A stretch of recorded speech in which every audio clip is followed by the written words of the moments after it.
order. If you all will go around the room just for the record and state who all is here. And we'll start with Marshall Boyd, Public Works. Public Works. Lee Peterson, Alderman Ward 2. Jesse Eckenroth, Chief of Operations. Mayor Jamie Clary. Ben Baker with Kimley Warren. Alicia Ely, Kimley Warren. Dallas Long, Assistant Parks Director. Eddie Robertson, Ward 6. And Mark Skidmore, Chairman, Alderman of Ward 1. All right, let's go ahead and call for a vote for the minutes of the May 25th and the June 7th, both of them. Second. Okay, there's been a proper motion, the proper seconding, further discussion, hearing none, is everyone ready to vote? All in favor, hearing none, all in favor of May 25th, 2021 and June 7th, 2021 minutes of the meeting, signify by saying aye. Aye. And opposed says no. For the record, everyone voted unanimously to approve it. Under new business, we have this evening a resolution 2021-36 resolution approving the ground lease in terms of allowing Crown Castle to build the cell tower on the city property. Need a motion and then a second and then a discussion. So moved. Second. Okay, there's been a proper motion, proper second made, and now discussion involves in it. And Eddie, I'm going to give this to you to let us know about, because with your expertise in this stuff, you can let us know. So go ahead. Well, I asked Marshall to put a comparison of the cell tower proposals. And it's not numbered, but does everyone have this? I think that's a good document because we had two submit proposals, correct, Marshall? Yes, that's correct. Crown Castle. Castle and Vogue, and both of these companies are already existing in the city. The Crown Castle is over the fire hall over there on Free Hill Road, the Crown Castle Tower, and the Vogue, of course, is at the park. Also at the Indian Lake. So it's, Marshall, you want to walk us through this? Yeah, to kind of give people a history, several months ago, we advertised our RFP. Yes. And I took the terms in our current lease agreement of boat towers. Right. I outlined that in the proposal. That's what they proposed on as well as qualifications. But we had two respondents, as Eddie mentioned. The summary before you is just a listing of that, which was provided in RFP. Staff evaluated, we had staff, finance, planning, fire, public works. We met to go evaluate each proposal based on qualifications and the price that was proposed. And but who felt like the most qualified responded based on price and qualifications was Crown. That's in my summary report. That's that. Let's go through the process of the resolution to talk to you guys about it and see if you had any questions or. All right, thank you. Yes, I would. I think at one time, some aldermen talked about hosting a public hearing, a public meeting. Do you know if that Yes. ever took place? We have not done that yet. I wanted to, my preference was to kind of get to this point. Okay, I got you. We still are intending to do, that's a very good question. I'm glad you asked that. We're still intending to do that, at least in Public Works. But when we have an idea of where we want to go with this, if it passes tonight, then we'll talk to the alderman. Okay. See, when they want to do it. And this is, I'm sorry, I failed to mention, this is on the property, like, probably in the Lake Road, Fire Hall. So go ahead, I'm sorry. And do we need to do a soil study? Do we know if that site can withstand a tower? Any type of investigation would be done by the company. Oh. This is something. Okay, So the city would not have to do. all right. Yeah, we're merely just going through the process to approve So that's approved. Maybe take over. For the site plan. So Marshall, are the two companies equally qualified? Yes. So evidently it came down to compensation. Correct? And qualification, well, yes, we felt like the Crown Castle just had a little bit of a proposal. Just talking to staff, and we met, we discussed that proposal that Crown Castle provided. We felt like it was just a little bit better.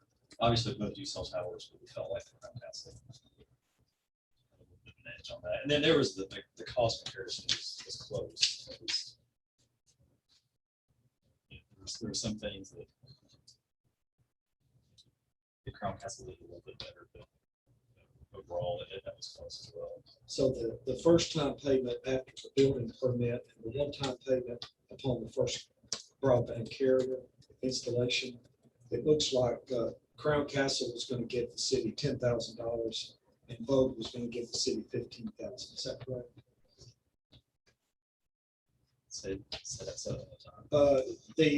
Let's see, the one-time payment after issuance of a building permit, Right, 5,000. both companies are going to get $5,000. That's correct. But it looks like the one-time payment upon the first installation of a carrier, Yes. that That was- Vogue was given double.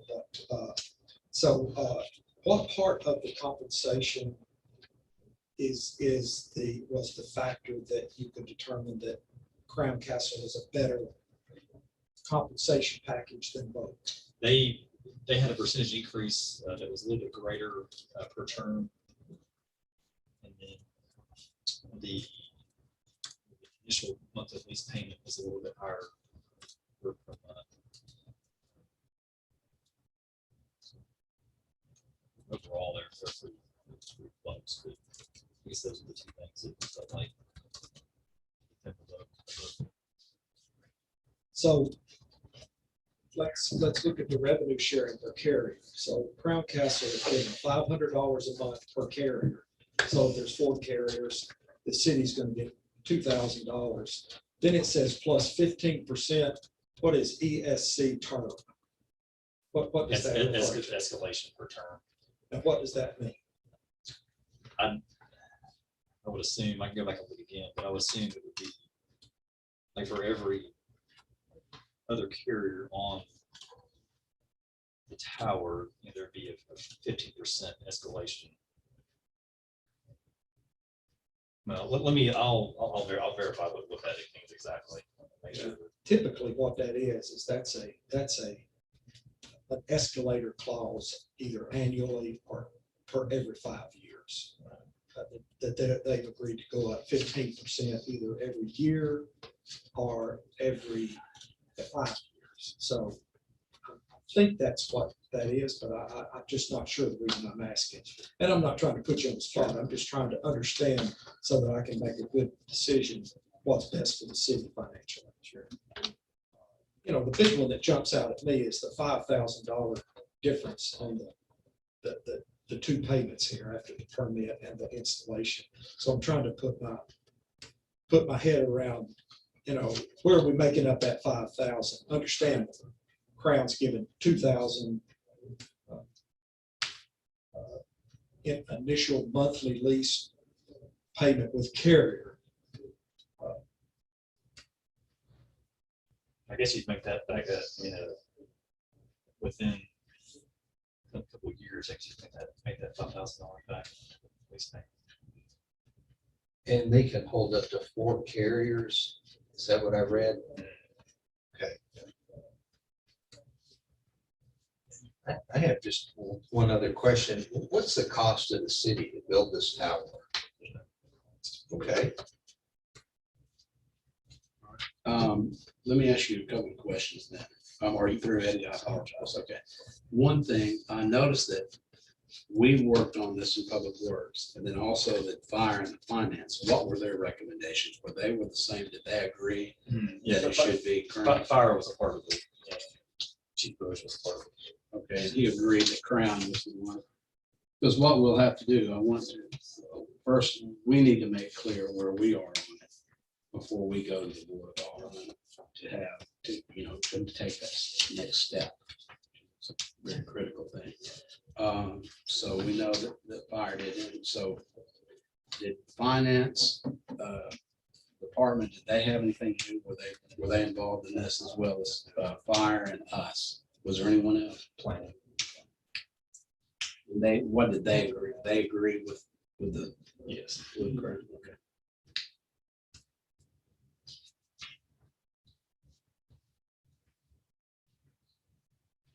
All right. Do we, as a committee, need to research this agreement in terms of reading it, or do we feel that we need to make a decision today? I'm not really worried. When does the lease expire? I need to speak a little bit on that. Sure. Yeah.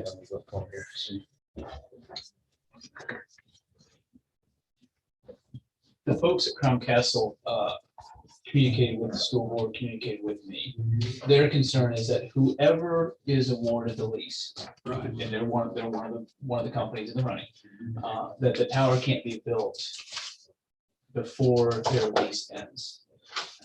Their lease ends, I think it's August 1st, is that right, Marcia? That's correct. Yeah. Yeah, so we're a couple months away. They've been communicating pretty regularly with us about that concern for over a year now.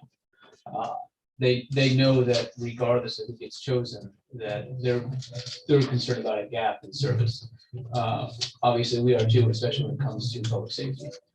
So Director of Schools Dale Phillips told the representative from Crown Castle that the school board might be willing to extend the time that tower can be there if they can get a letter from the mayor that says that this is important for us to allow the tower to continue. So I sent that letter probably 10 days ago. It's a very brief letter that just says we're moving forward, but we'd appreciate in the interest of public safety Sure. if the school board will allow this tower to continue to provide service.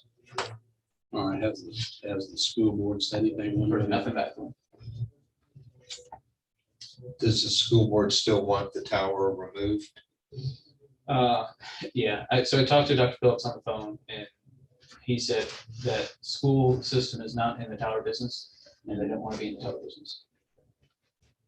They have no interest in changing course. So what's the height of the tower?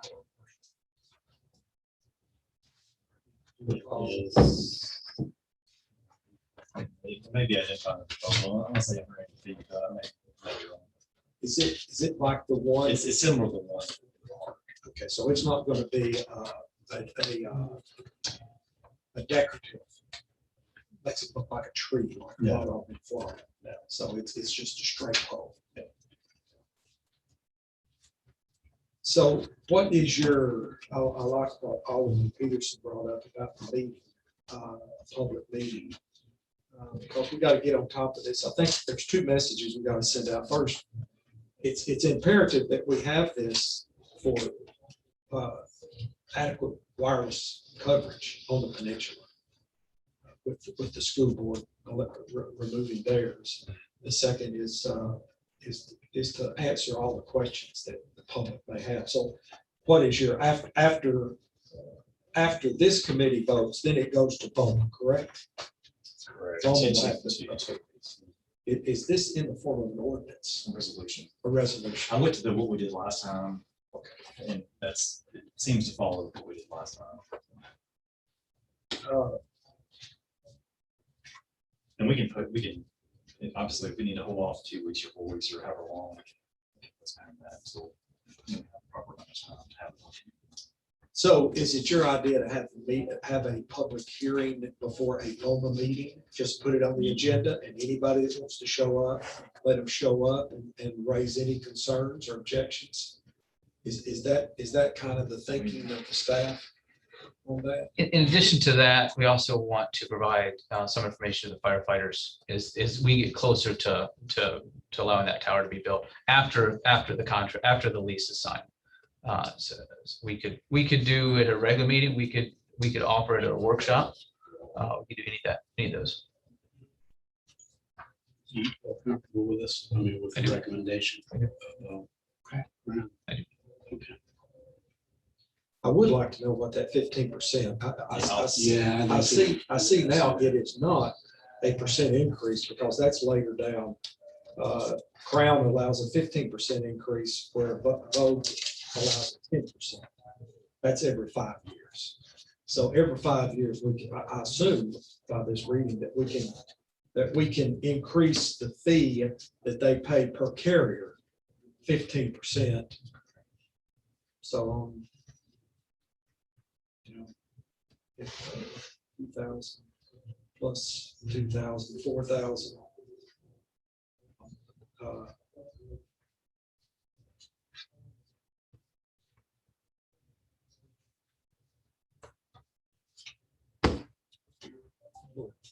Per month, so 15% compared to 10%. They're both good companies, so I don't have a problem with either one of them.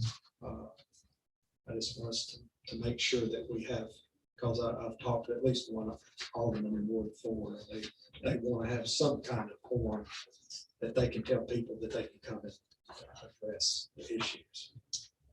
Yeah, and I've had the discussions with one Alderman, and that's their intent. I don't blame them. I would too. No, yeah. So is the staff prepared to put any information out on our website on this so that people can see what's? We've prepared a public notice. It's ready to go out, so we could have that out tomorrow to share. So, Is the public notice sufficiently detailed enough so people can understand, or is it just a legal notice? I think there's a pretty good amount of detail in it. Yeah, maybe what we could do though is we can get some additional information, like some pictures, show a coverage area, do some things that the public would be interested in, and include that as well. And be sure to put in there, the reason we're doing this is to maintain coverage. Yes, no, that's in this. Now, did both of these proposals allow us to put free of charge? Yes. Police or fire equipment, radios, and so forth on that. What's currently on the tower now? The tower at the school, It's just two. I think it's just two companies. I think it's Verizon, the case. AT&T. I think it's the case. And some emergency, I don't know. I'm not No, sure. ours- I don't think it has anything as far as emergency. Yeah, I don't think so. what's the height of that tower? Do we know? Because I'm reading here, Crown's proposal is 135 feet. I wonder what the existing tower is. Does that make a difference at this point? The lower the better, Yeah. as far as public opposition. Right. And what's the elevation of, I know it's next door, but if it's 10 feet higher at the fire tower than it is at the I school. think it's lower.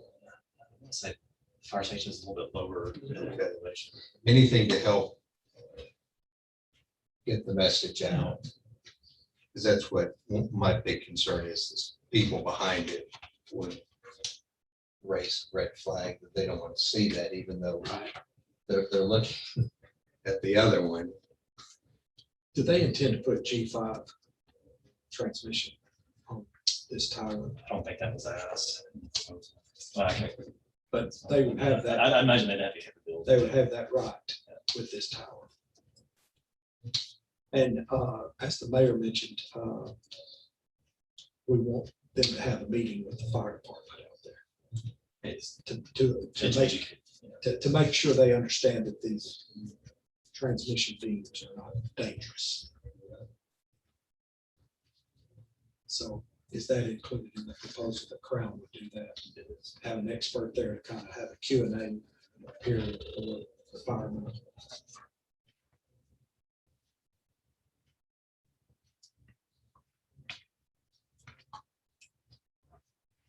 Any other further discussion on this? All right, so when we approve, what we're approving is basically is these folks to build. So before we vote, I want to make sure. So what we need to do is get together. And with the alderman from Fort Brown and Dixon, and let them know what we figured out, what we want to do. And then we need to get together with them and see what they, where they want to do this. Is everybody clear with that? Because that is important. I remember the last one we had in on Luna Lane over in Ward 2, which was right across the street actually from Ward 1. And it was crazy. I mean, it was wild. It was a fun, I enjoyed that. People are pretty smart about it. So if there's no other discussion, and we've got a proper motion, a proper second, is everybody ready to vote since there's no other discussion? All right, hearing none. Thank you for your help. We'll alert the Board of Aldermen that we're pretty much completed with this, and we'll probably announce who it is. That's basically all. If that's no objection from the committee, that's pretty much all. Say tonight with that. But okay, so we'll go last time. Anybody want any further discussion? Hearing none. All right. All in favor of the resolution of 2021 -36 resolution approving the ground lease and their terms, allowing Crown Castle to build a cell tower on the city of Hendersonville property, signify by saying aye. Aye. All opposed, passes unanimously. Moving right along, we are. It's good to see you all tonight. We have a master plan. If everybody would get to the master plan for Parks and Rec. Andy could not be here tonight. He sends his condolences. He's working in the park. Yep. So he's working hard. So he's sorry he missed us, but he'll catch us on the flip side. And so that's especially important. So what I'm going to do is, before we have full discussion on this, there is a resolution 2021-32. This is to adopt the 2021 City Hendersonville Parks and Rec Master Plan. Before we make a motion, the proper second, because that under Robert's Rules of Order, that is the proper thing to do. But if there's no objection from the committee, we're going to hold off on that. We're going to hear the plan because I have not read this. This is the first time I've seen this tonight. And I know that they've been working on it, but if there's no objection, we have that authority too under Robert's Rules. If there's no objection to that, we can put the motion in the second or whatever we want to do with this to the bottom of the actual discussion. Is that okay? Yeah, I have a question, Yes. maybe a legal question. Yes, sir. Looking at the resolution, Right. what does it mean the city of Hendersonville adopts the attached exhibit A, which is the master plan? Right. What does it mean when we adopt That what that means is we're taking this plan right here that's going to be presented to the board. And this is their plan. This is the Parks and Rec plan. And that specifically means that we're adopting this plan. This is the exhibit that we're accepting. And so when we say that this is what we're adopting, you got to remember it's a resolution too. It's non-binding. So that means if you go back and you see something on here, let's just say I'm going to use this as an arbitrary thing, this barn right here. And I haven't even seen it, but let's just say they want to put a Ferris wheel out there. Okay. Now that doesn't mean, folks, that we're going to put a Ferris wheel out there. I'm just saying that. And we get to that part of the plan, we can change that because it's a non-binding. Resolutions are non-binding, so we can go back and you can look at that and say, Skid, I don't want that Ferris wheel there. And I'm going to say, man, I believe I'm right with you. And then Lee comes in and says, I don't want that Ferris wheel there either. We can go in and change that. That's what that means. If you don't take my belief on that. You can ask John Bradley, our city attorney, but that's basically what it means. Yeah, adopts, I guess the definition of adopts means you accept all of the recommendations. Yes, that's correct. You accept it. And if you don't accept all of the recommendations, then you should vote against them. I mean, let's say there's 100 recommendations. Let's say that you don't agree with 2 or 3 of the recommendations. Now, when the Hendersonville Horizon made its recommendation Right. to the board, we didn't adopt it. I specifically remember one alderman said, we accept it. So Well, the difference in adoption and acceptance, what I don't want to happen is several years from now, someone stand up and say, well, the board has adopted these recommendations, we got to do them. And we'll get into, I think what this plan is calling for is the spending of over $10 million. It's quite a bit of money. So I'm just concerned about the semantics. okay, well, I appreciate that, and that's, and your objection, that is well spoken and intended. My suggestion would be, and it is semantics, but we can amend the resolution tonight after we hear from you guys and say, and instead of adopting. I think that's just a jargon that I think the city of Hendersonville has used over a period of years. And so that's basically what it means, I think, to the board. Of course, I can't speak for the board, but I can only speak for me. But we can stay there, we can amend it and take out the word adoption and put accept, we accept it, the exception. Yes, ma'am. Sorry, to make one comment on that. I know they put adopt in there because the whole purpose of this master plan is it's required by TDEC in order to submit on the grant that's later on the agenda. And TDEC does require the plan to be adopted. However, hopefully you'll see, and we can talk about it, all the recommendations, but a lot of them are long-term and there's no time frame put on those. And so if you do choose to adopt, and if you do feel like adopt means ultimately implementing all the recommendations, there's no time necessarily put on to those. So to make application for a grant, the board has to adopt a master plan. That is what TDEC has Do requested. you have the source document that says that? Sure. So that you could send that to us? Sure. I would appreciate that. Recommendations are good. I don't want to build false expectations, and I don't want to entrap future aldermen, say, well, hey, the board voted on this, we got to do it, Sure. because plans need to be dynamic. They don't need to Absolutely. be static. No, as you Because- add new population, as the city changes, everything. I will say we were a part of the land use and transportation plan, and I think it was adopted in 2009. And I will tell you, not everything in that plan has been implemented nor ever will, because again, things have changed even since 2009 when we did that. So. All right, with that, I'll be quiet. Yeah, that is something that, if you feel comfortable or uncomfortable, I'm glad to know it now on the front end like that. Mhm. But most of the things that we've done here have been adopted.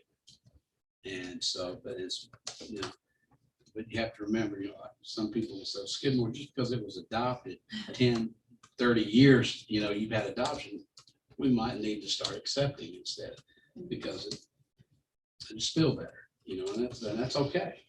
But most of the stuff, and I will tell you this, I have not looked at this yet, but we're getting ready to.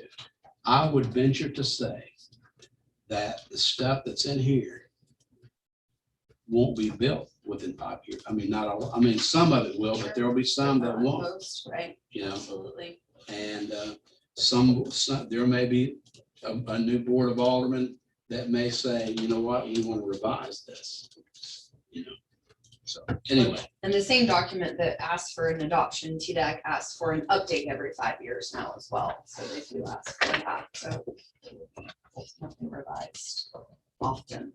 okay. Good question. If there's no objection, we'll go ahead and start on the master plan. Hearing none, you you guys go for it. Awesome, thank you. Well, we are not going to go page by page, unfortunately, tonight, or fortunately. So we're going to hit the highlights, certainly interrupt with any questions. Happy to answer those while we're talking about the item, or all at the end, and we'll stick around after the meetings as well to answer any of those. So we have been working hard with staff, and here is the outline, essentially the table of contents of the master plan.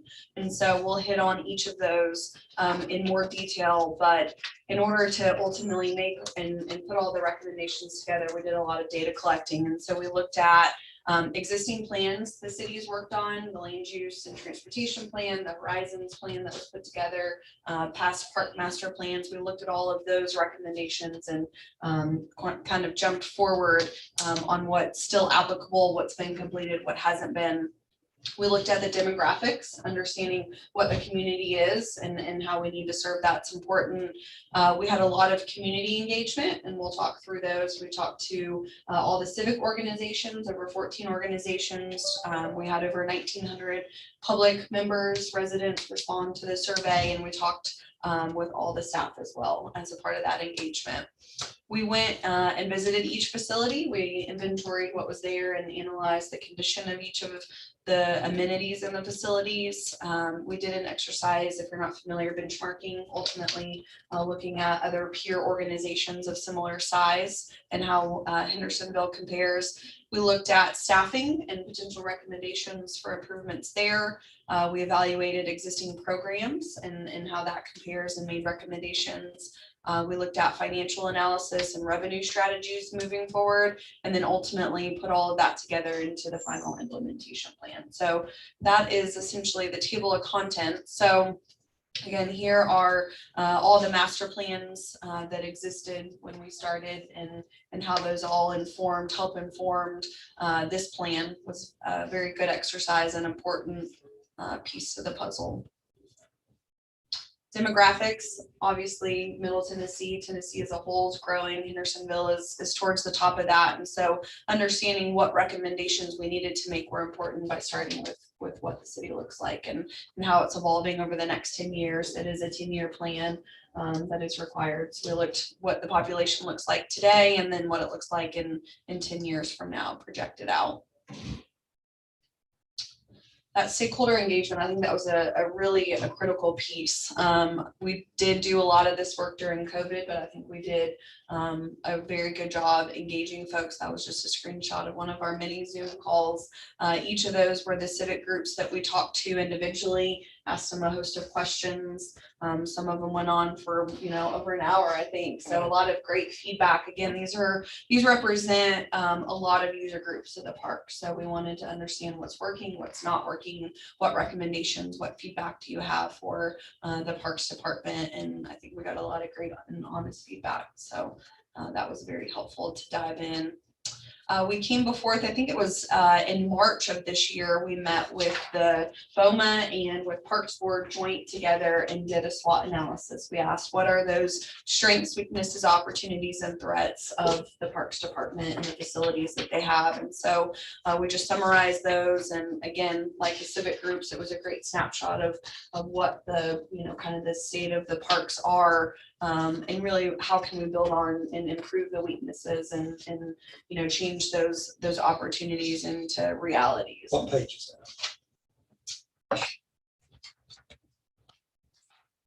Sorry. It's going to start page 26. It's community engagement. 46 is the SWOT analysis. So a lot of the strengths, again, especially with the civic groups, was very exciting to hear a lot of positive feedback, their interaction with Andy and Dallas and all the staff. It's always positive, even if trash cans need to be changed out or, more parking is needed. It was always a good relationship that Parks has with the organizations that use the facilities, and a lot of diversity and a lot of, again, we've done several of these master plans, and I think y'all are in a great spot with just the quality of facilities, but also the diversity of facilities that showed up there in the strengths as well. A lot of the weaknesses are again, similar and seen throughout Middle Tennessee with growth, just purely keeping up with growth. Growth happened and, parks usually fall towards the bottom of the funding list, unfortunately, and it's really hard to keep up with demand. And I think that's essentially almost a strength is, they've provided such great facilities and there's so many users that a weakness essentially is not providing enough. So that could be seen as ultimately a strength. Are these strengths? You did a comparison of the peer. No, Peer group. this SWOT analysis was us talking to BOMA members and Parks Board members. Yep. The benchmarking we'll dig into is the peers. So this is just, hey, this is how our community, us as users and what our constituents are telling us. Weaknesses, I think floods was fresh on everybody's mind. We had a couple kind of back-to-back storms. Drake's Creek, when we first visited, was underwater. And so again, not something we can necessarily control. Traffic, again, a lot of these they're being used a lot. And so there are some of those weaknesses, not enough fields, not enough capital, that kind of thing. Opportunities, again, maximizing revenue, more grants. Again, we're hoping to leverage this document and this hard work that we've done with staff to leverage that into some public funding. Mary's Magical, again, is very well loved and embraced in the community, and how do we utilize that? And then ultimately threats. Possibility of an economic downturn, some of these things we really can't control. Capacity, lack of, again, back to those just demand items, lack of not enough facilities. So nothing alarming or nothing out of the ordinary from our perspective there. Any questions about the SWOT? Well, no. No? Okay. Not this time. Sure. So the public survey, we put it online, and I will say that we were blown away, to say the least. We had a friendly wager, and we were just overwhelmed with the amount of responses. And so I think that was a testament to staff really getting the word out there. Again, all of those organizations, the 14 organizations that we talked to weeks before, they sent it out to their user groups. It was on a lot of social media from the park standpoint, from the city, sharing it. We had almost 2,000 responses, and a lot of people ask us, well, what's expected, what's a good one, and we say 500.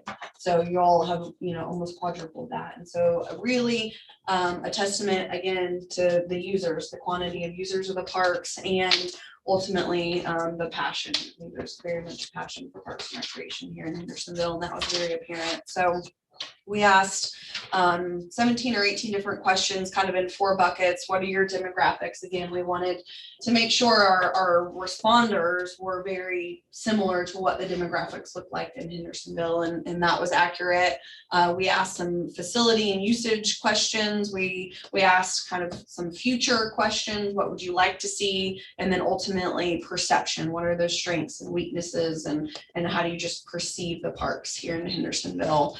So again, I won't dive through all of the questions, but I think hitting on the highlights, this one here, we asked which facilities and amenities do you use? And so if I scroll down here, you can see the colors. So again, this is very unique to you all. If I showed you one that we just did for another city, it would not look like this. That not familiar color.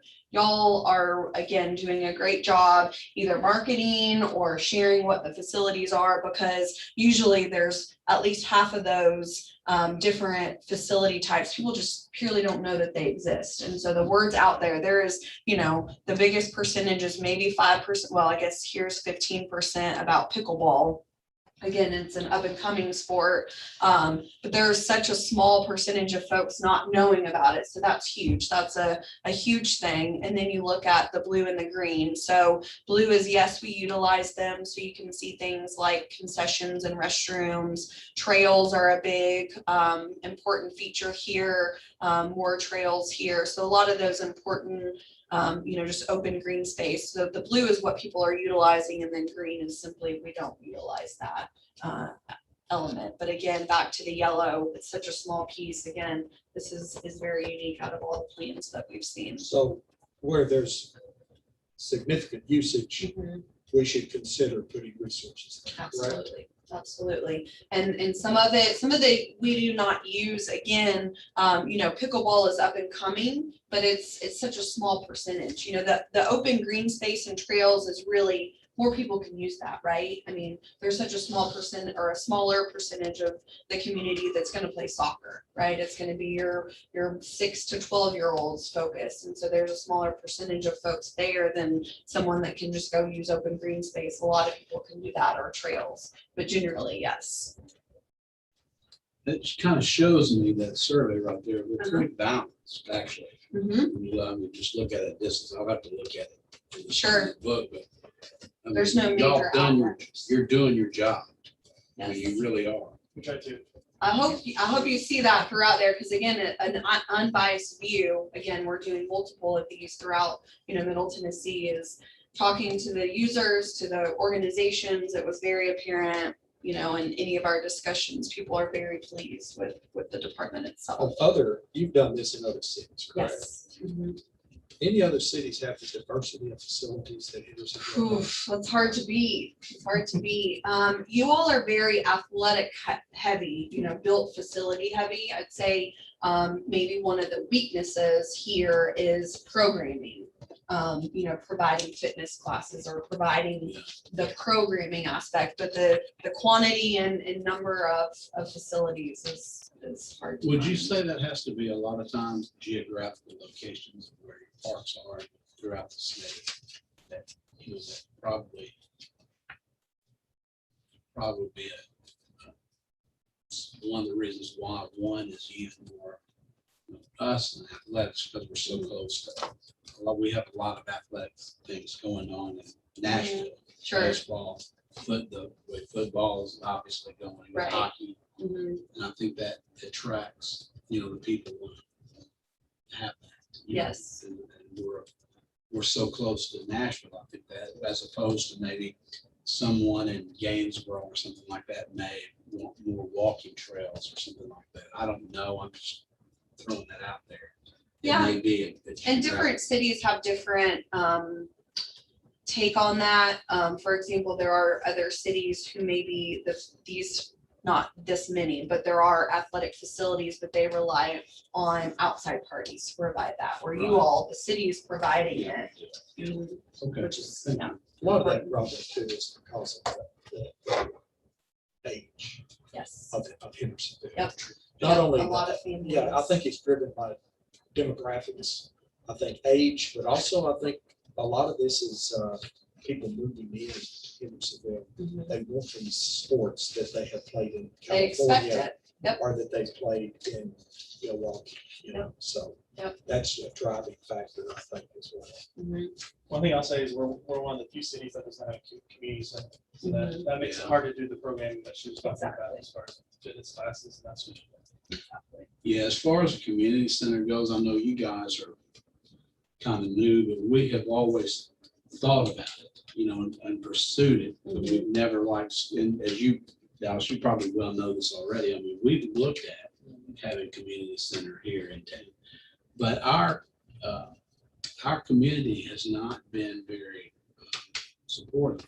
And of course, that's just at least in my district. I don't know citywide, but in Ward 3 and Ward 1, they haven't pushed the city fathers, about a community center. So And the church is doing a good job in that regard. That's true. Other providers. Really. First Baptist Community Church, Mhm. they have gyms, and they have walking, so they kind of feel that vacuum. Mhm. yes, that's true. And That's very true. another very unique thing here that I've not seen in other locations is the partnership y'all have with schools. Mhm. So, Parks provides the outdoor fields, and then therefore y'all use their gyms, which allows the indoor recreation. And I've never seen a partnership like that exist here. So that's very unique. A couple of other, again, just hitting on the highlights when we ask what type of facilities would you like Hendersonville to add or expand.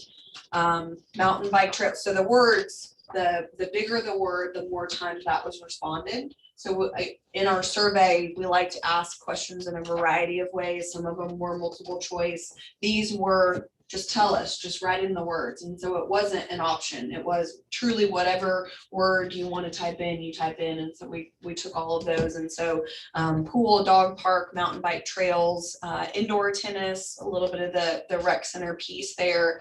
A lot of those are what we're seeing the most responses, open responses for.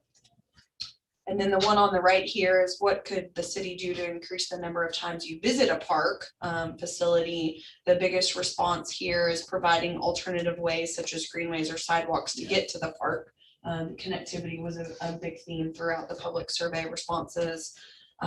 Second, by providing facilities that interest us. Third, increasing that public knowledge. But I will say again, comparing to other communities, usually this increasing the knowledge is the number one response. And so seeing that down here in the third is again a testament to what, how Parks is getting the word out, doing a good job. Have you seen another city that concentrates as much as Hendersonville does, parks on music venues, outdoor music?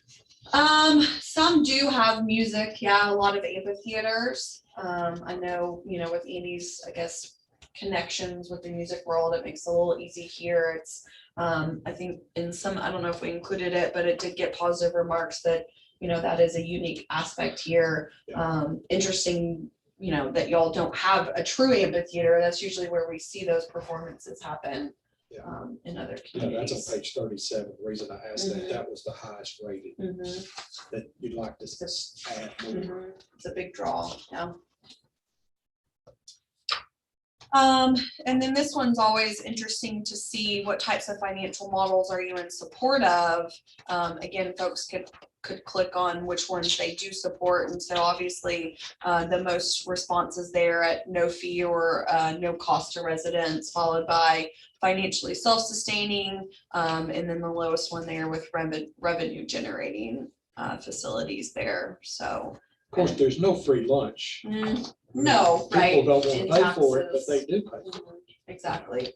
More of the entry fee perception, that kind of thing, I think was the thought there. What's the self-sustaining? What financially self-sustaining? Basically net neutral, if you're collecting for a program, if you're collecting for a fitness class, you're collecting enough to pay for the instructor. Okay. Yep. So those were the highlights. Again, hopefully you have time to read through all the survey responses. I think that's a major piece to the data we collected. And then the next chapter is the existing facilities. What do we have? We can't ultimately make recommendations on what to add until we know what we already have. And so we evaluated kind of those 13 existing facilities. And again, a lot of things in this plan were required. We mentioned the TDEC requirements. And so one of those, here's just one example of the 13 facilities, but we looked at all of the amenities that are in each facility and ultimately kind of scored them green, yellow to orange, kind of good, fair, poor. TDEC wanted to see what condition all of those amenities were in. And so you'll see each bullet essentially at each amenity is a color, and that color represents the condition of that amenity to check that box, that requirement. And then ultimately, probably the most important are the short-term and long-term recommendations for each of these existing facilities, which these all fold into the last chapter, into that implementation plan, and are addressed in a little more detail with potential funding solutions for those at the end of the document.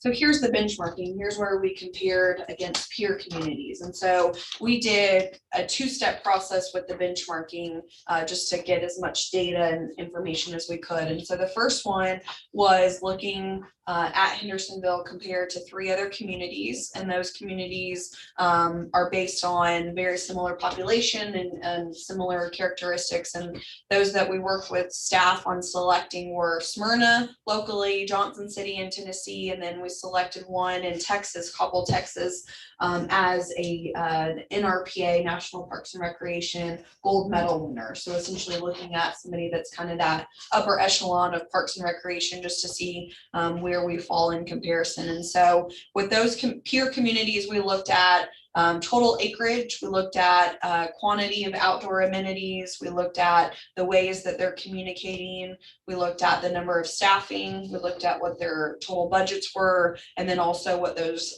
maintenance standards that they have to see if we could glean any knowledge from them. Did you pick these peers or did the Parks Department pick? We worked hand in hand together, made some recommendations and ultimately worked together to get those. What's the per capita income? Did you look at what the per capita income? It's not on a slide, but that was one of the factors. Because that's has a direct relationship to the ability of taxation. Sure. You That's a know, good point. And then second, beyond kind of this snapshot of looking at those communities, we looked at, again, National Recreation and Parks Association has an online database, and they've really streamlined it in the past couple of years where I think you all inserted your data. So any parks department can insert their data into this database, and then NRPA collects all of that, and you're able to go in and say, my population falls within this range, and then I can use, I think they have 26 different metrics. I can look at where I fall with anybody else that's submitted their data in our population range. And so we looked at NRPA averages for operating budgets, acres of parkland, and staffing again. So, you know, there's a lot to that chapter. We looked, you know, just the snapshot here of total acreage. You can see Hendersonville's got just over 600 acres. Coppell's got 500, Johnson City's got 1,300, and Smyrna's got 800. So again, just a snapshot of data to where this graphic here on the far right looks at the NRPA data at what those annual operating expenses are, and Hendersonville is just over 2.8 million for the department, and that falls below the lower quartile. Again, there's lots of data points in that chapter to read through, but I think those are two kind of highlights that y'all are is this providing a lot. parks and open space, Dallas, is that counting all, that's counting Durham, that's counting Beatty, that's counting Forest Park, that's counting the core. Yep. The Sanders Park. Sanders, You know, one of the problems that Hendersonville's got, which may not be a problem in these that you may not have determined, is we're kind of landlocked. Yep. And annexation is very difficult. And so the land prices make it almost impossible for us to purchase New park new land. parks with the demand for, Sure. you know, development. So what we do is we get these developers to try to, you know, give us 10 acres here or 5 acres Absolutely. there. But we're landlocked, so that may be a difficult comparison in my mind. Again, unique, every community is unique, right? And so I think that utilizing a lot of these different data points, you just get, you know, that bigger picture. But every community is very unique. I wanted to follow up with Alderman Roberson. He said per capita income, I believe. Did you factor in demographics as well? So we looked at total population. We did not dig into, again, that granular detail of, you know, percentage of male and female or that kind of thing, just population totals. Did you look at taxation of these, what the taxation rate is for these peer?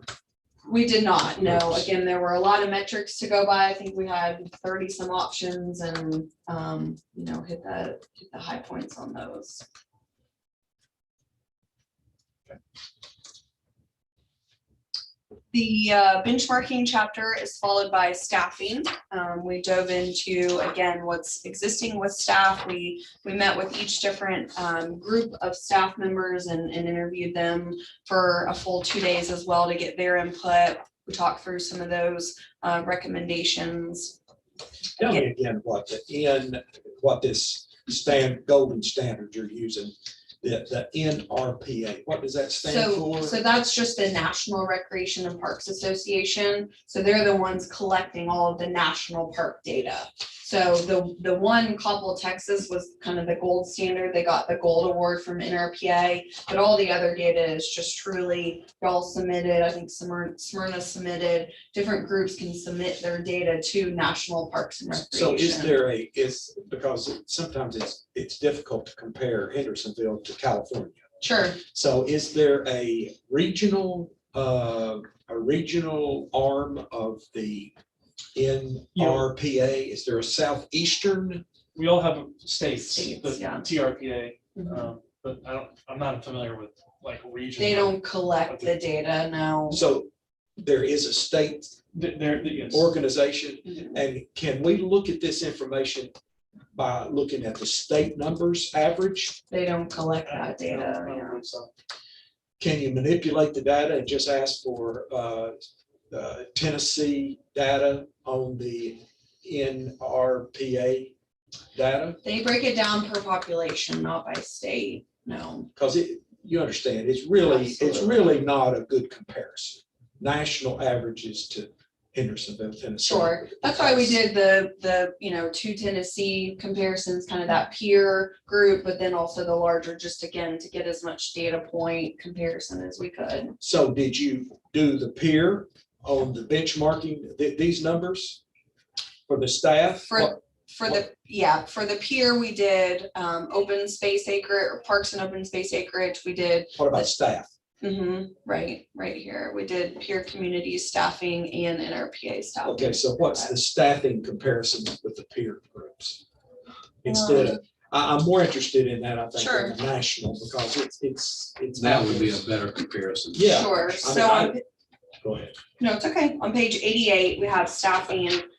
You can see where Hendersonville has 30 FTEs, so that's full-time equivalents. So they don't necessarily have 30 staff members. They have some full-time, some part-time. So it is a full-time equivalent. So Hendersonville's got 30, Coppell, Texas has 68, Johnson City has 88.3, and Smyrna has 28 FTEs. So the better comparison would be Smyrna on that, because Johnson City is larger than us. Population, but again, I think that even from population, it's more important to look at, acreage and number of facilities that they're providing. Because just because you have a large population doesn't mean you're providing as many parks, right? So your staffing reflects how many parks and how many facilities that you're providing. So you want to be within your population range, you don't want to compare somebody that's twice your size. But again, that's why we looked at different different elements to the city as a whole to understand where we fall. Are these staffing statistics recommended by the NRPA or TDEC? TDEC doesn't make any recommendations. TDEC's requiring a master plan and funding the grant, but they're not looking at standards or what you should have. They're more interested to make sure that we got lots of public input, reached out to the community, we looked at all the existing facilities and really did our homework is what they're. So this master plan is suggesting that we add 5 full-time park employees. Full-time equivalents, correct. So again, just, looking at the numbers of how much park acreage and based on population and amenities, ultimately trying to get to about 50 Well, full-time let's equivalents. be careful about making that broad statement, because government needs to always push efficiency. And Absolutely. based upon the surveys, people are pretty happy with our parks department. So we are maximizing efficiency with the staff that we have. So very much, can you do better or more Sure. with 5 more? I mean, So, so it's a sure. quantitatively, Mhm. See what I'm saying? Absolutely. And again, a lot of these numbers, you don't want to just say, well, so-and-so's doing this, so let's just add 5 more people, but Yeah, we can do the same comparison. The FBI sure, wants us to hire a bunch of more policemen. They Sure. say that we don't have enough policemen. Sure, but based on crime rates. But crime you're rates based content, on right? efficiency of our staff, Sure. our staff is working hard and one of the things that maybe factors into this is that the city doesn't run the leagues Mhm. in a lot of our sports activities. We kind of delegate that, right, Dallas? To the Civitan Club, to the Tennessee United and all Right, those. there were 14 groups essentially, that's almost like an arm of your staff. They're Right. serving the community. So the other organizations that you looked at do this, has the same model? Most, not to that extent, not to So, 14. okay. A lot of groups or a lot of cities do utilize, groups to facilitate organizations, just because they can do it more efficient. But also beyond just staffing in the staffing chapter is also we looked at in our interviews with current staff is what kind of technology or what kind of logical improvements could be done to make you more efficient. So we also have, again, not conducive to putting in a PowerPoint slide, but there are recommendations in there. One thing that seems somewhat simple is, for the example, the mechanic. He's got one day to work in, and so if he's got something up, lifted up and it needs to order a part and the part can't come in for 4 days, he essentially, his hands are tied because that piece of equipment's in the one bay that he has. Whereas if he could add another bay, that can sit there and he can work the 4 days on other tasks while that part's coming in. So again, that's not a staffing addition, but it's equipment or space or amenity items Is that that make included sense. in your- Yes. Yeah. So again, this is just conducive to PowerPoint and highlights, whereas hopefully you can dig into the actual document and see some of those as well, not just staffing additions. So in addition to staffing, we looked at programming. Again, those are those fitness classes, the athletic leagues that y'all are providing, arts and cultural elements. And so we've summarized in there what the city is providing, what we recommend them adding or improving. And so a couple of those snapshots are here in tables. The one in orange is showing, again, communities of similar size. That middle column, majority of those communities, 92% of the communities are providing themed special events. And yes, the city of Hendersonville is providing that. So you can see the ones that we've answered no to, again, fitness enhancement classes. 87% of communities similar to Hendersonville are providing those. And so looking at growth and improvement, looking at these no's, where, what makes sense for Hendersonville to implement in the future. Did you like the way we're doing the links by allowing the kind of subcontracting them out, I guess? By Yes. using organizations? It's very creative again, and I think y'all can do more by that, but also, there are some cons to that, to where those leagues are collecting the money and giving a very small portion back to the city, but they're the ones, sometimes staffing, maintaining it. So there are limitations there. So should we be receiving more from those leagues? Compensation for the use of our facilities, maintenance and so forth? We talked about that. Again, it's such a small drop in the bucket. We looked at numbers. And what if we were to raise the registration fee by $5? What does that give you? $15,000. And yes, that's increased revenue, but is that deterring those that can't afford it from not playing? Do you lose some? I think it's a wash there. There's a couple of pages in there where we did look at registration fees, and again, comparing those to Goodlettsville or to, White House or other groups, we did make, some areas, some notes to where we're a little bit lower than normal, but again, it's not gonna to provide a lot of additional revenue. Yeah, one of the things that we did on the golf commission for Country Hills is this past year, we increased rates. Okay. With the green fees and cart fees. It didn't stop him from coming up here to play. Yeah, we So- appreciate that. Yeah. So that's helped us be able to pay back the city for the golf cart. Sure. So Sure. I'm glad that you looked at that, and I hope the staff will constantly look at Evaluate ways that those. we can try to make our programs more self-sufficient, especially the concerts. I really Mhm. sometimes want to have a discussion with Parks on the concerts and are we maximizing, or are we at least covering our cost Of of those, of those concerts? You also mentioned the tax in here. Can you Mhm. explain that? Which one? Well, is there more than one? Well, we looked at high level. If you're, I guess you're jumping ahead here on us a little bit. We Or have, I can wait till we get to that. okay, I'll note this and make sure Okay. you, yeah, the financial piece. So back to programming here, another, the Navy box, I think is important to note as well. We looked at the different age groups, the users that are being provided for, and there's a very good variety. You can see the distribution there on the right-hand side. You will note seniors being at 1%. Again, this is kind of city provided. Again, you all have a senior center that you may say addresses and serves that population. But really the other populations are served pretty well. We did talk to staff about preschool age and maybe leveraging some opportunities there for that group. Again, I think there's some limitation there with not having, a community center or a facility to do some of that in. But generally overall, pretty good distribution of age groups providing. And then that third bar up there, growing, mature, and declining. Again, one of the elements TDEC wanted us to look at, but I think it's also important to see each program that the city's providing. Staff helped us note whether it was a growing program, whether it was a mature program or declining. And this is a very healthy kind of bar chart there, if you will, where there's very few programs that are on the decline. There are a lot that are mature, but even more growing. And that is good to see that those programs are serving. They're adapting. Essentially, this shows that staff is adapting to what the community is wanting from a programming standpoint.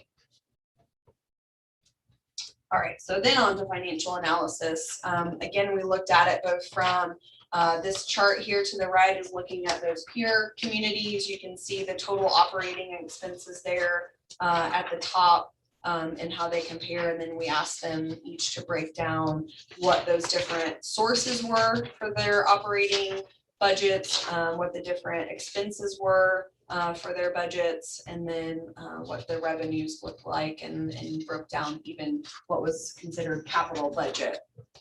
And then the one on the left here is again that NRPA data where Hendersonville falls compared to the national average. So where you say below average, Mhm. on page 113, that means peer, the peer group, or is that this national?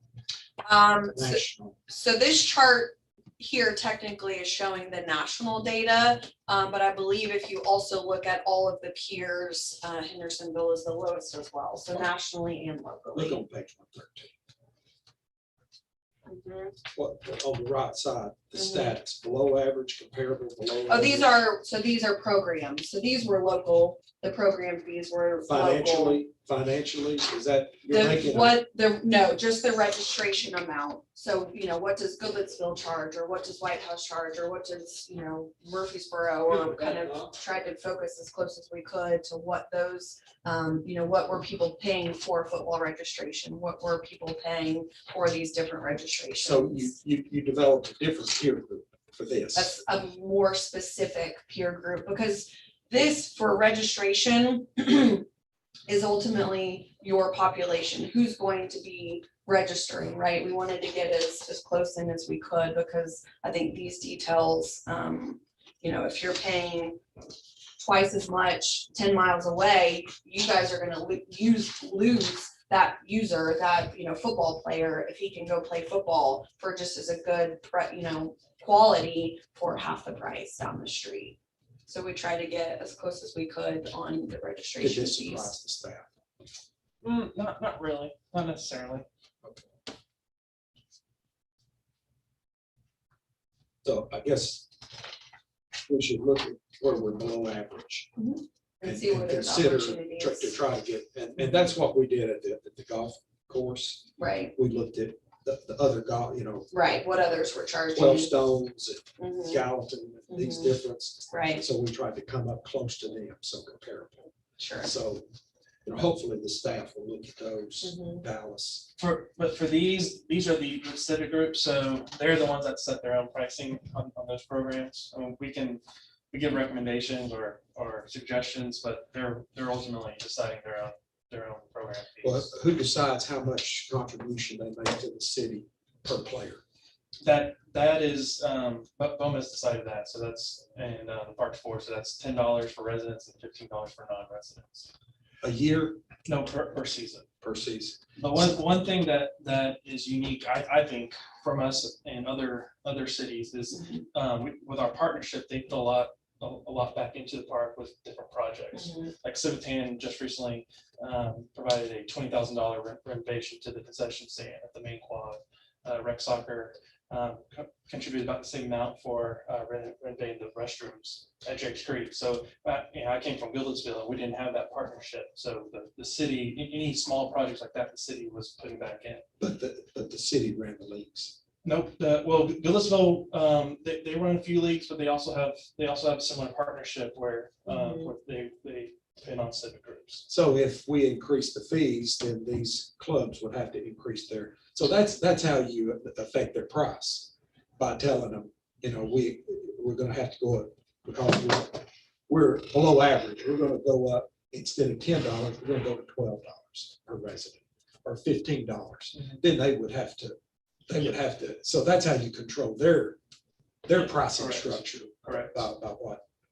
And I've never seen the list of things that these leagues provide to the city. Mhm. I wonder if we could have a report, annual report of over the past year, the soccer league did this, they gave 50,000, they gave, and all this, so that we have that information, because I don't know that have you ever seen it? So I'd like to see it. And when did BOMA implement the fee structure?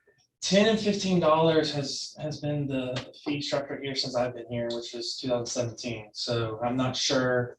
I'm not sure when that was set, to be quite honest.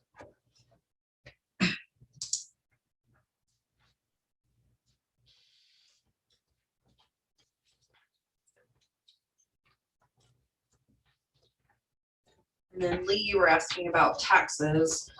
So what we did was just, again, high level after page 113, starting on 114, we just outlined different revenue strategies. I guess it starts on 115 there. Again, is seeing what other communities do. It's not a one size fits all, but we talk about league fee increases, bonds, corporate sponsorships. A lot of folks get things like amphitheaters or pavilions or some of those amenities sponsored to provide those developer contributions.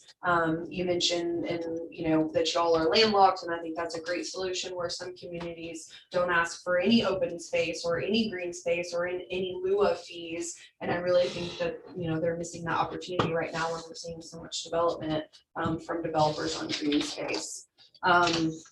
Grant funding is a huge one. Again, the grants on the agenda later tonight. This is really, there's not very many park specific grants. There are greenways and trails. Marshall, you may be familiar with all the TDOT specific opportunities, but for parks specifically, TDEC is really the only one that's sizable and really, in my opinion, worthwhile in pursuing. And it's up to $1 million, but it's on a cycle of only every 2 years. And so that's the purpose in getting the master plan updated and submitting that grant funding resource. Fundraising, there's opportunities with some 501c3s and nonprofit organizations. Partnerships, I think Hendersonville does do a great job with partnering. Tax strategies, I don't know if there's any in particular you want to talk about. A lot of hotel motel percentages go to park specifics in some communities. User fees, again, are options there. So we just outline those different ideas and different revenue strategies that could be implemented or built upon if already in place. There's an event tonight, right? So it's $20 per person. Correct. Is the city getting any portion of that? Now, all that is going to the J&Z Foundation. And how much are we spending to bring the city? I am not 100% positive on what our cost for that is. We're providing things such as the parking. We hired a park company to get people in and What out about of the the park. stage and all of the video and audio? Andy was really handling the majority of that, but they got a lot of sponsorships that handled the acts and the staging and the audio and that sort of thing. But Andy would have a better answer as far as exactly what a breakdown of everything like sell that. It'd be good if we could have, on the $20, if we could have collected $2 of that to try to help cover the city cost on that. Maybe that's something we can talk to him about. Okay. I want to jump in here, Dallas, and ask you, I understand the importance of this. And I'm going to be quick about the master plans, especially for applying for this big grant at TDEC. But I'm also seeing a 2016 5-year plan of action, which I understand, but then we turn around 2 years later and we're doing a 5-year master plan. And I don't understand the difference between a master plan and a plan of action. The 2018 master plan is when Andy was hired, and he developed that with staff. It wasn't a professionally done master plan like that. Okay, He helped develop that when he took over. was there a cost associated with that master plan?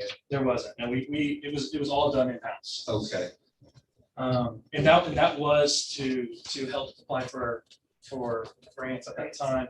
But now they've moved to where we need to have a professional master plan conducted. So. And then the 5-year plan of action was not, to my knowledge, was not park specific, but citywide, kind of high level for the city as a whole plan. So when you're comparing the 2016 and the yes. parks 2018, kind of two different.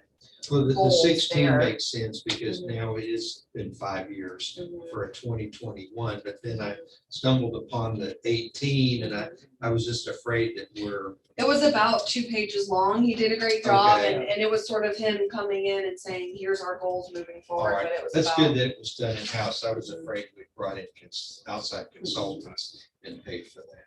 Sure. That's all the questions I have. Okay. I do have one criticism, and that is that y'all misspelled my name. Oh, staff. Oh, my God. Yo. That's important.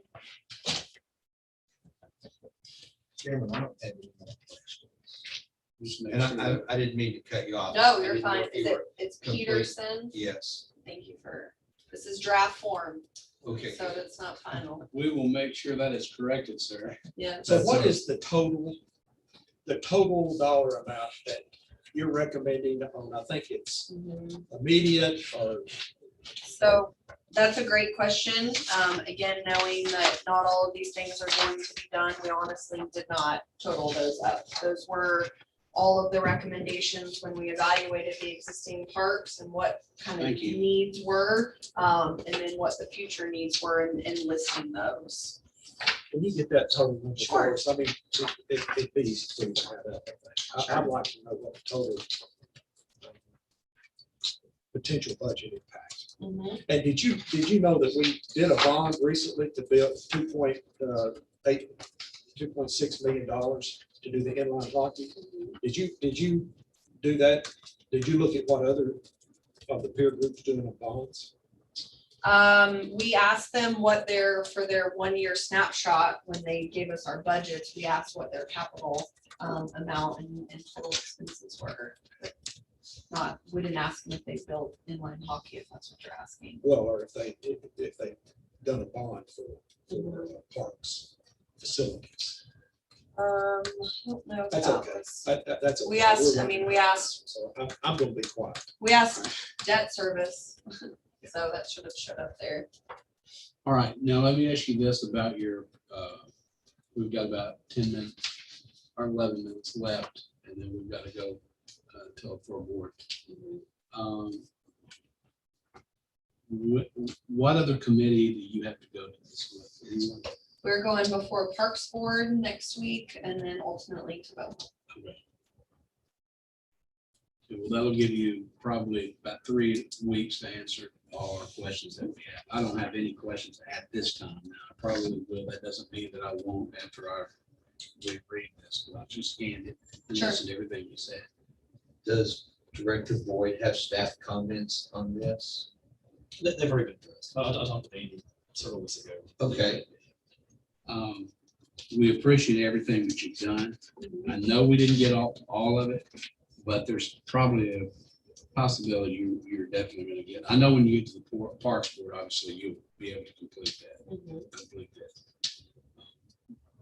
We're under the gun in terms of we've got 3 other items we've got to Absolutely. get. And I apologize for that, but you've done an excellent job enlightening me on a great deal of the parks.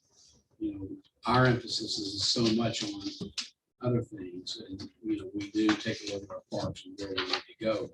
But this will help us in our future. I do believe that, and so at this point, we're going to close this down and let's go to back to the main. What I need a motion for the resolution. I move. Oh. This resolution? Yeah, well, the resolution for the parks master plan. I move that we move it on to vote for a general discussion. Okay. and I second. Okay, there's been a proper motion and a discussion and a second, and there has been discussion on. Is there any other discussion? Okay, does anybody need the motion repeated? And that is to move this on for further discussion at the Board of Mayor and Alderman. Hearing none, everyone ready to vote? All in favor of resolution 2021-32, signify by saying aye. Aye. All right, all opposed, or say no, passes unanimously on to 21. This one too, the board for further discussion, and then we'll make our recommendations at that time. As a board. Thank you all very Thank much, you. and you all are welcome to shut down and head out, but we've got street acceptance on Waterford Village Phase 1, Lakeside Park Drive. So moved. Okay, there's been a motion. Second. Second, proper second by Alderman Peterson. Any discussion on that? Hearing none, is everybody ready to vote? All in favor of the street acceptance, Waterford Village Phase 1 on Lakeside Park, and it met all the requirements. Is that correct? All right, signify by saying aye. Aye. All Aye. opposed, passes unanimously. Now we're on to, and then we've got the update after this. Resolution 2135, a resolution to allow the Parks Department to seek the LPRF grant funds. I need a motion. I make a motion that we move forward with the master plan.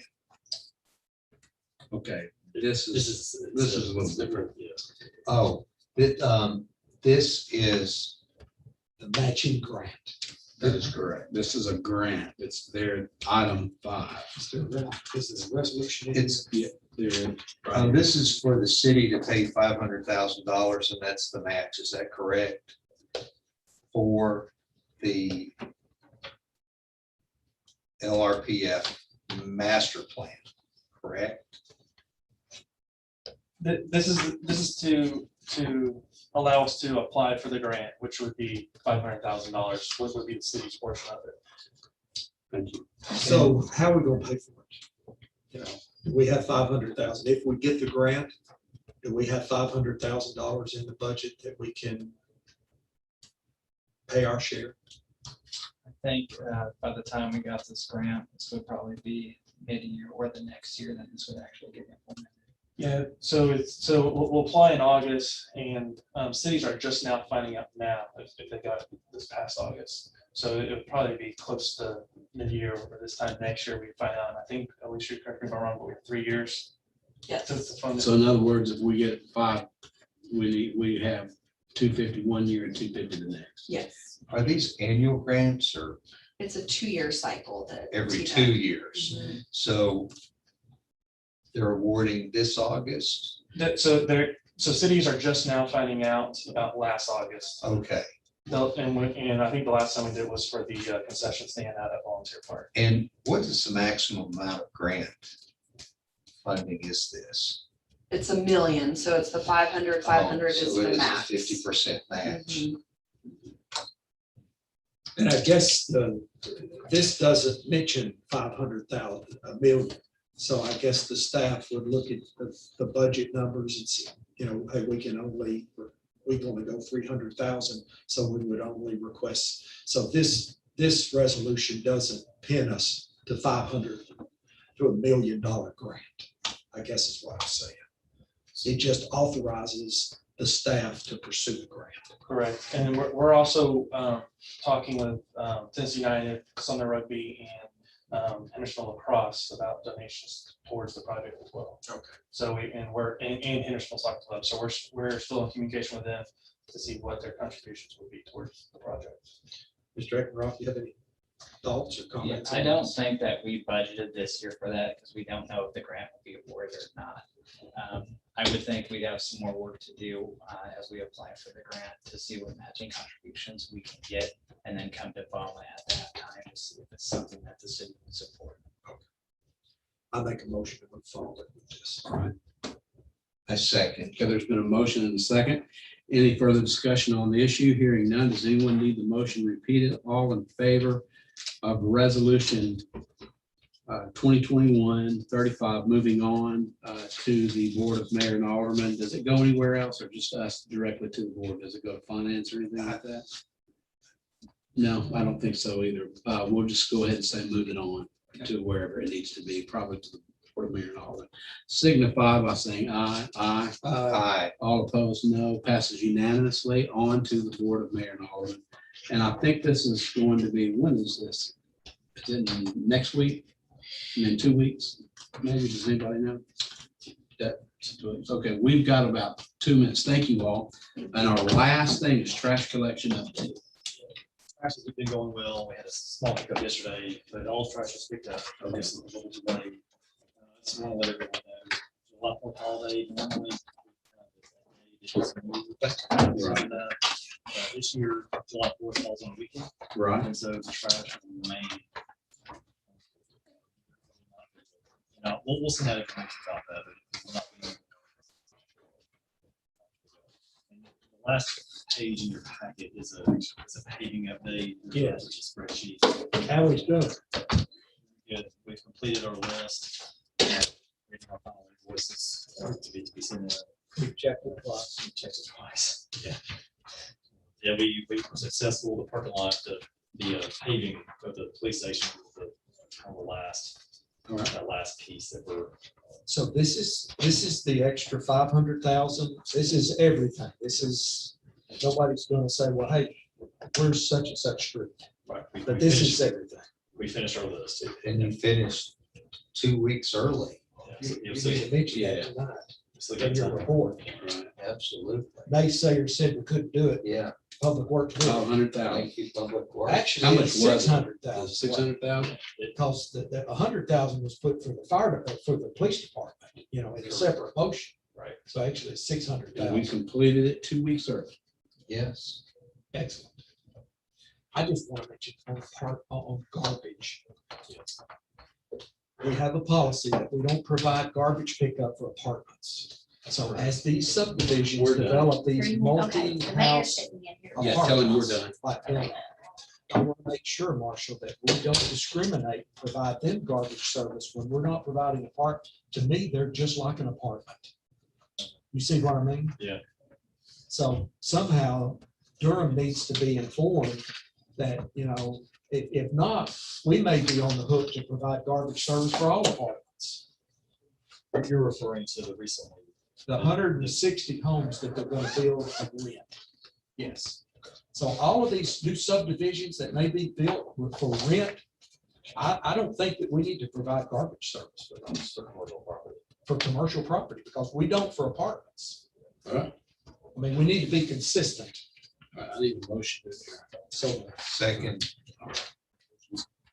if you disagree, Read it at 7:01 or 7 o'clock. Oh,